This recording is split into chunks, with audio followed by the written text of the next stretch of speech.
Hi, I want to welcome you to my beginner photography course, The Photographer's Eye, from beginner to confident image maker. So this course is divided into 10 chapters, with each one focusing on a core aspect of photography. So let me walk you through what you can expect.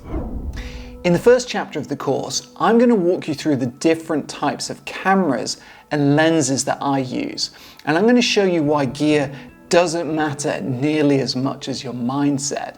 And you'll learn how to become a more curious, observant photographer. In chapter 2, we strip things down to the basics, like aperture, shutter speed, and ISO. These three concepts form the core of every great image, and I'm going to help you try to understand what they do, how they interact, and how to use them with confidence.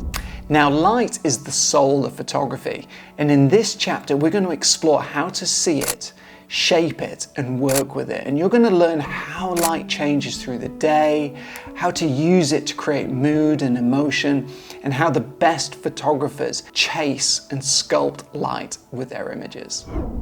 Composition is how we guide the viewer's eye, and I'm going to teach you how to use balance, lines, shapes, and depth to bring structure and meaning to your photographs. A powerful photo often hinges on one thing: timing.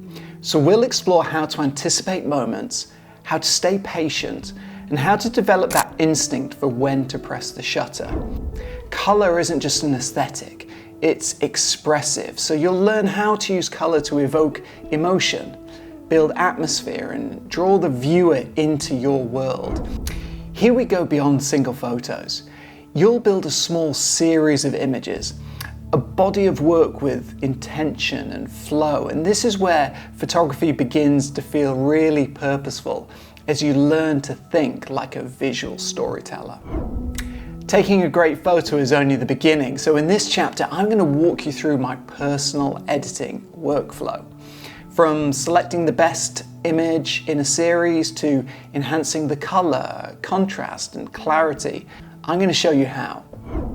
In the penultimate chapter of this course, I'm going to walk you through the best ways in which you can share your images online. I'll discuss the pros and cons of different popular photo sharing sites and share with you how I've built my social media following so that you can use the same strategies and ideas to increase the reach of your work. Finally, we'll talk about what's next. How do you keep improving? How do you find your voice and your style? And we'll talk about building habits, staying inspired, and nurturing your own personal projects, and how to take your photography forward long after this course ends. Each chapter includes an assignment that's designed to get you out into the world. Included with the course is access to a private WhatsApp group. So inside the group you can post your assignment and images for feedback, and you can also get direct advice from me as I'm active in the group regularly. So, are you ready? Let's begin your transformation from beginner to confident image maker. I'm really excited to see what you create.